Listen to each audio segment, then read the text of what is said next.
C. Joseph Vijay எனும் நான்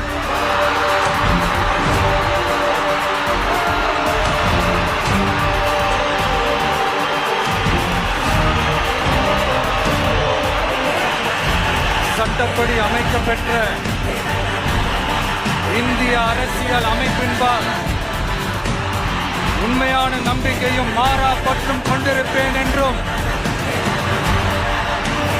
இந்திய நாட்டின் ஒப்பில்லாத முழு முதல் ஆட்சியையும் ஒருமையையும் நிலை நிறுத்துவேன் என்றும் தமிழ்நாட்டு அரசின் முதலமைச்சராக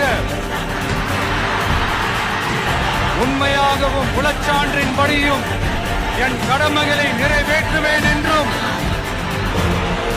அரசியல் அமைப்பிற்கும் சட்டத்திற்கும் இணங்க அச்சமும் ஒருதலை சார்பும் இன்றி விருப்பு வெறுப்பை விலக்கி பலதரப்பட்ட மக்கள் அனைவருக்கும் நேர்மையானதை செய்வேன் என்றும் ஆண்டவன் மீது ஆணையிட்டு உறுதிமொழிகிறேன்.